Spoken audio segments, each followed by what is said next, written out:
İyi günler arkadaşlar. Bugün görmüş olduğunuz gibi bebeğimizin üzerindeki bu kıyafeti çalışıyoruz. Şöyle pembe üzerine koyu pembe çizgiler koyarak böyle değişik bir elbise yaptık bugün. Elbisemizin özelliği bele oturuyor ve kalçaya doğru genişliyor arkadaşlar. Ve tam oturuyor. Arkadaşlar görmüş olduğunuz gibi kollar, bele oturması, yan tarafa şu şekilde yapması, genişlemesi elbisemizin sayılarının düzgün olması çok güzel bir şekilde elbisenin oluşmasına sebep oluyor. Görmüş olduğunuz gibi bugün bu elbiseyi çalışacağız. Arkadaşlar bu elbisenin anlatımını verdim, gösterdim örerek. Şu pembe elbisede onun aynısı, aynı sayıları, sadece şu çizgileri farklı.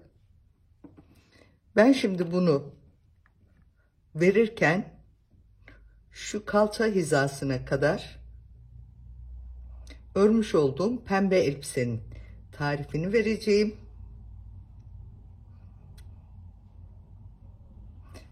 Şu pembe elbisenin tarifinden sonraki bölümde de şuranın çizgisini göstermek istiyorum.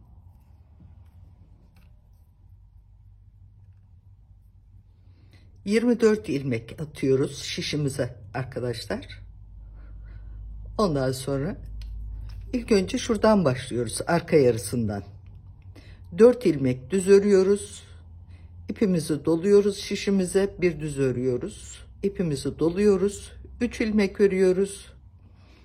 İpimizi doluyoruz. Bir düz örüyoruz. İpimizi doluyoruz. 6 düz örüyoruz. İpimizi doluyoruz. Bir düz örüyoruz. İpimizi doluyoruz. Şöyle 3 düz örüyoruz. İpimizi doluyoruz. Bir düz örüyoruz. İpimizi doluyoruz. 4 düz örüyoruz ve bitiriyoruz. Arkadan ters örüp geliyoruz. Giderken yine aynı ördüğümüz şekilde örüyoruz. Şöyle 1, 2, 3, 4, 5 delik olasıya kadar arkadaşlar.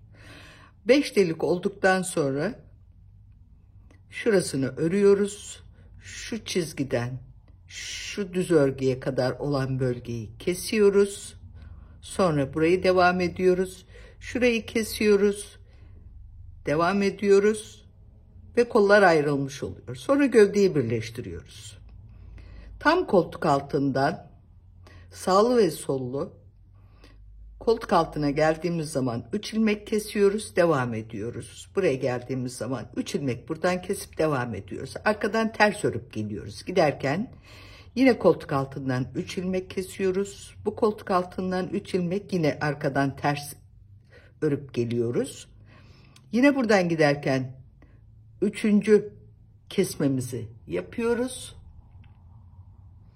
Gidiyoruz, şuradan kesiyoruz, arkadan ters örüp geliyoruz. Ondan sonra hiçbir işlem yapmadan bir boş gidip geliyoruz. Bir gidiş geliş yapıyoruz. Ondan sonra arkadaşlar koltuk altından her iki tarafından da sağlı sollu 1, 2, 3 defa da burada artırma yapıyoruz. Sağlı ve sollu. Kesmemiz bitiyor. Bir boş gidip geliyoruz. Ondan sonraki sırada bir gizli ilmek artırıyoruz. Arkadan ters geliyoruz. Giderken önden, sağdan ve soldan birer gizli ilmek veriyoruz, artırıyoruz. Ters geliyoruz. 3 defa burada artırma yaptığımızda 6 ilmek artmış olacak. Ondan sonra şişimize pembe ipi getirip bağlıyoruz. 2 sıra koyu pembe örüyoruz. 4 sıra şeker pembe, 2 sıra ondan, 4 sıra ondan, 2 sıra ondan, 4 sıra ondan, 1, 2, 3, 4 tane koyu pembe örüyoruz. 4 sıra şeker pembe örüyoruz. 2 sırada ucuna haroşa örüp örgümüzü bitiriyoruz. Şöyle görmüş olduğunuz gibi arkadaşlar, şık ve zarif. İpimiz çok güzel. Lüks muhar ipimiz. Arkadaşlar, örmek isterseniz şişimizde 3 numara.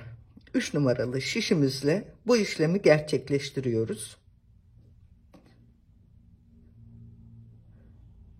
Örmek isteyenlere kolay gelsin.